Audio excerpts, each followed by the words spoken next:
Simple to thread. There we are. And we'll torque those in a moment. So we've got our oil drain down here into this can. We can check, make sure, yep, it's definitely done draining. So we're going to pull off. Normally we wouldn't want to sit, we want to stand on our feet, but that's fine. We're going to pull off this and then pop that quick drain down. You would see that, I'm going to pull this tube out as well. You could see these, they were up here and they popped down. Now notice there's a little bit of a drip. So we're going to grab our towel. Always helpful to have our towels here and just give that a little wipe and get it off our tack. Done. All right, so our oil is finished draining. And now we're going to torque the spark plugs. But first, we've got this giant uncapped thing of oil, so I'm going to move that out of the way. If you are constantly cleaning in some capacity, it's going to make your cleanup much easier at the end. So, you know, to move that out of the way, to do a quick wipe down, makes it a lot easier. Also leaves for a lot less of a probability of having things left undone, which we wouldn't want. So we're going to take our socket onto our torque wrench here. Like we said, it's already set to 30 foot-pounds. It's set the way that we want it to. We're going to check and make sure that's going on. And this one is one that will vibrate and click when you get to it. And what we're actually going to do, 30 foot-pounds, we're going to hit the torqued part a couple times just to make sure it's really right on there. I'll show you in a second here. So, threading this on, great. Once again, two hands opposing the force. So, if you read over here, it tells me the force in foot-pounds that I have. So we're at 15, 16, 25. So it hit 28. I know I'm going to 13. I could pull a little bit and hit, 30. I could pull a little bit more and hit 30 right about here. I don't want to do that because of that solid or continuous movement. So I'm going to come back up. I'm expecting there's a vibrate and a click. We're going to hit it a little bit. Great. That's definitely 30 right there. All right, pull it off. I'm going to choose not to put the lead on right now, just because I've got the torque wrench in hand.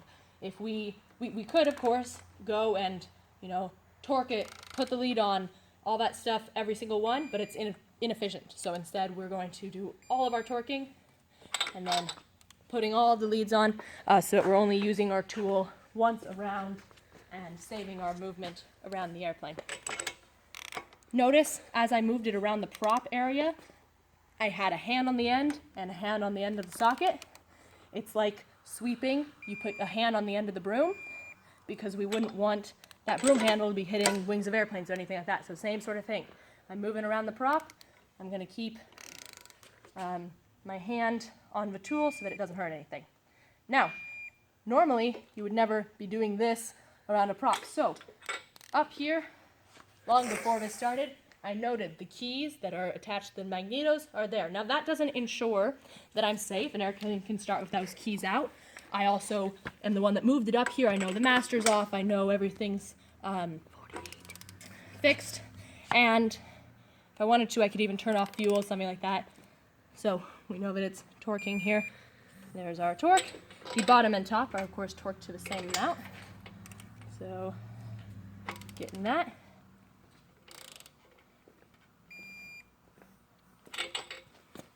Same, waiting for it to vibrate and click for each one. Turning my tool carefully around. I'm okay with kneeling now that I've got this pad here, which is great.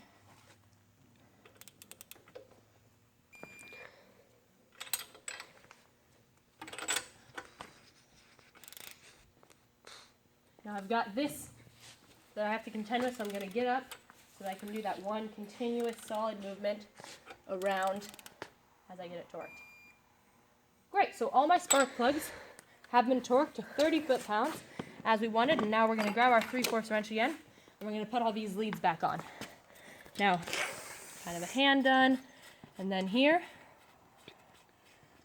Another option, if we wanted to, would be to take a 7/16, which is the size of the small here, to tighten. Notice, so if we tighten it like this, notice how it's pulling that lead. we could use this to counteract that so that that lead is maintained in the direction that it should be. Now, our oil obviously is no longer draining because we've closed that drain. So in the essence of time, what we're going to do, we've already got our oil laid out, Phillips XC 20W50. We're going to come over here, same sort of thing, how we were draining the oil the whole time, we're going to put in the oil the whole time so that we can save time. So, oil cap, we're going to remove this. Oil caps, especially for all light airplanes, put them on very loosely. Engine heats up, things expand, and makes it more difficult to unscrew later. So, every time you check your oil, you've got a towel. I'm going to take this here. No need to pull it out, but there we are. Maintaining that oil drip, don't want it dripping anywhere. We're going to set this over here in our oil pan off to the side. You wouldn't want to put it in a dirty pan because we don't want that cap getting oily. So there we are, and we've got our filters down here, our funnels down here. So this one looks like it'll work. We can also change if we need to, but that looks fine. Now look, it's falling. A couple things that you can do. This is going to be fine here, but a handy little thing to do would be to take this bit of safety wire, come in here,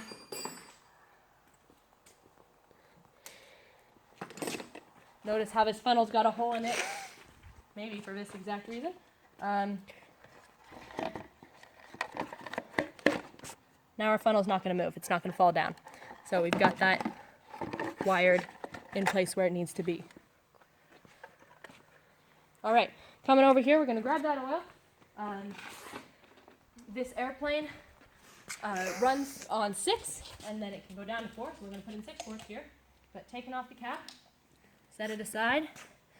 Now, notice if I hold it here, put it straight in, it's going to go glug, glug, glug, and this side is going in. If I push it, squeeze it, which we're not going to do for everyone, that helps it. That's because of the air being displaced with the liquid. So we're going to leave that in. That's perfectly fine right there, not moving around to drain. And then coming back here, we'll do, say, another spark plug lead, and then go and do another quart of oil, and another spark plug lead, and another quart of oil. Just in the essence of time, we could spend a bunch of time putting the oil in, or we could do it while we're doing the rest of our work, and it really doesn't add much time at all. So here we are.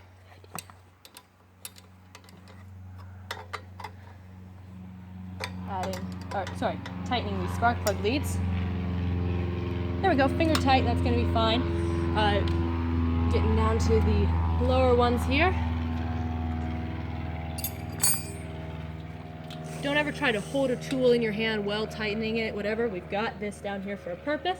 So we're going to set those wrenches down so that we can use 2 hands right here. And now same deal. This is going to be difficult, right? We're kind of figuring out how to sort this wrench in here, but we'll figure it out even if we just have to do tiny little turns each time, which we might. Oh, but that's pretty tight already. Good. So we'll just get that tightened up. And then over here,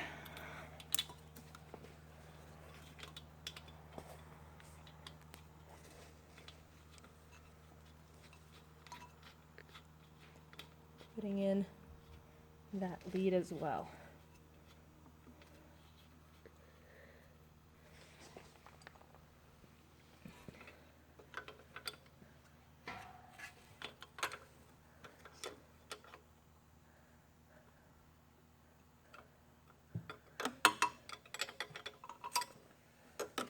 So if it takes a little bit, there's always different types of wrenches that you can try. Don't ever try to force a wrench into a place that it doesn't fit.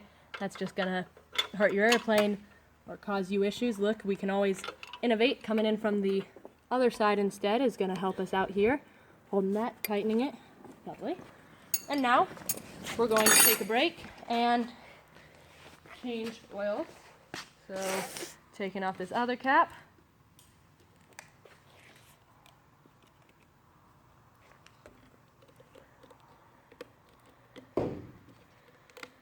Taking it off here, we're going to check, and as we do, same sort of thing with the towel. This might be dripping a bit, so All right, looks good to me.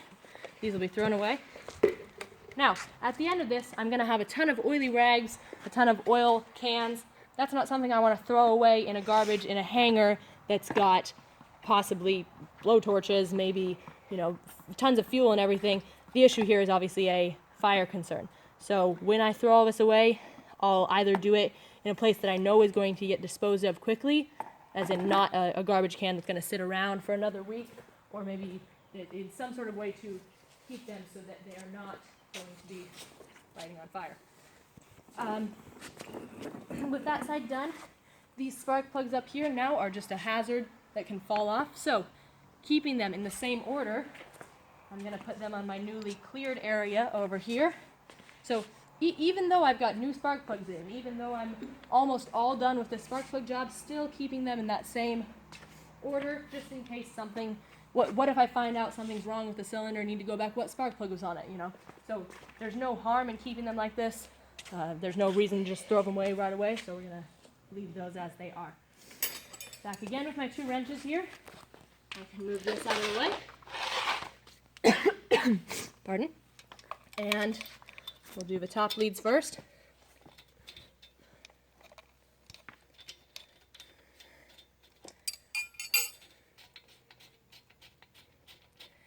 Same sort of reason that we did all of our torquing first. I'm going to attach all the leads by hand on this side now so that I'm only picking up my tools once. That being said, never be in a place where you are so, you know, I'm going to get all my work done on this way first, that you know, try and overcompensate and do all your hand work first. Take your time with jobs like this that matter a lot to the health of your engine and your airplane and possibly your life as well. So keeping that hand tight, we're going to come in here.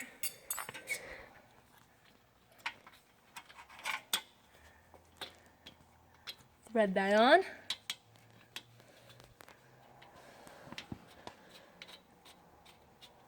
The first couple times that you do this, you might want A&P supervision, just to watch over, make sure everything's going correctly. Watching this video is not enough of a lesson in how to do this. It takes somebody who knows how to, and especially knows with your particular airplane, maybe there's some tricks or maybe there's some things you want to avoid.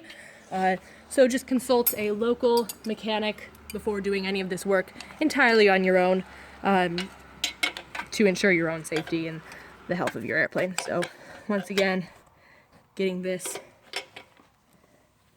tightened. There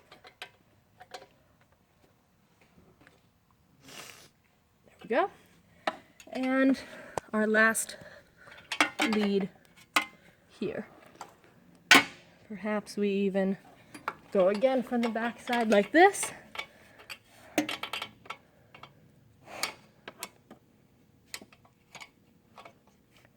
Looks like that's a good angle for us there, and that looks great. Alrighty. Now, heading back to our taking off these caps, we'll replace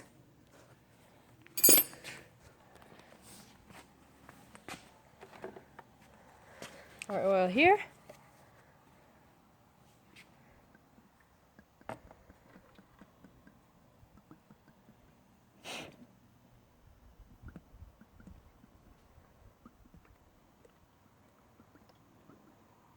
Giving that a squeeze before I let it rest is fine.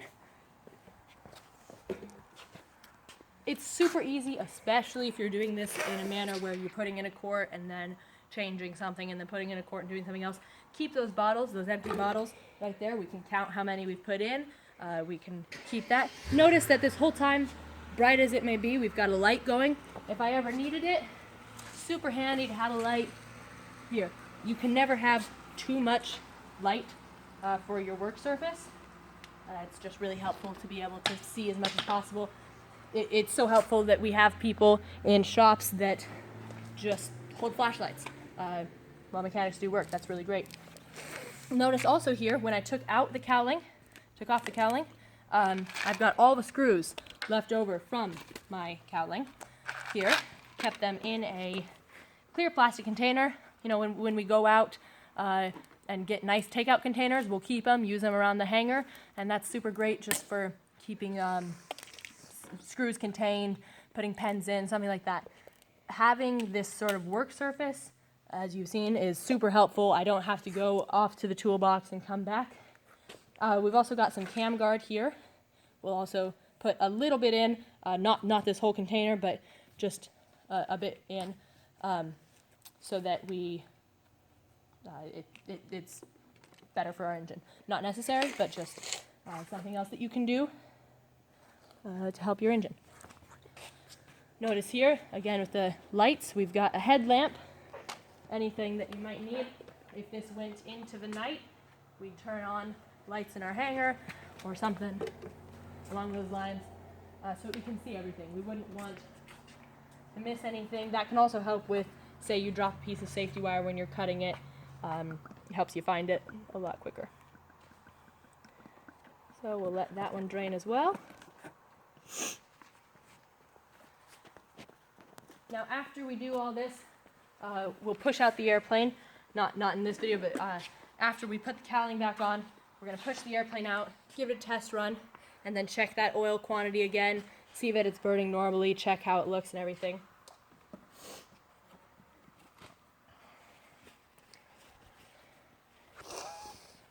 You'll notice in the background we've got a beautiful C-45 Beech 18 here, which is lovely to fly.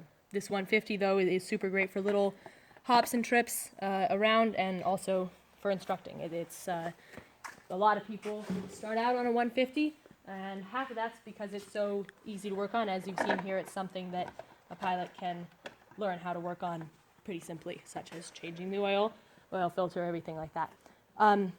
Another step that you could do with that old oil filter, you can cut it open, check for grit metal pieces inside the filter.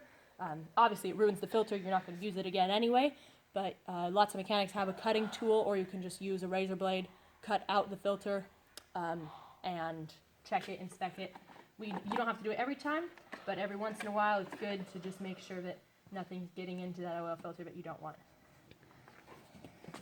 So since we've got our bottles lined up, we've already got 1, 2, 3, 4, 5, and here's our 6th quart of oil. Hold 6 quarts, that's what we want. And then we're going to put in just a little bit more than half of that container of cam guard at the end as well. So letting that drain in. We can remove this towel. Once again, just cleaning up our workspace as we go. Super helpful. Notice how the towel retained a washer from one of our spark plugs. It's this one right here. So that could have so easily gone into these fins, never to be seen again, until it causes a problem in the engine. So just great reason to have that towel. Also another part of the reason why to retain those spark plugs. You can check and see, do I have as many spark plugs as I took out, or is one left somewhere in my engine? That's a problem that we don't want to deal with. So done with that.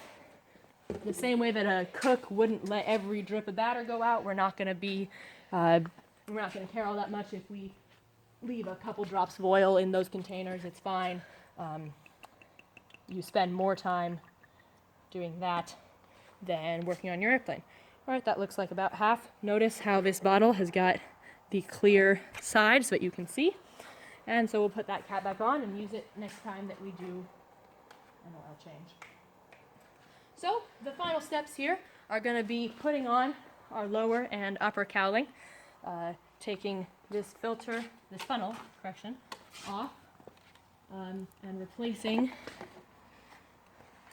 our dipstick that we got here.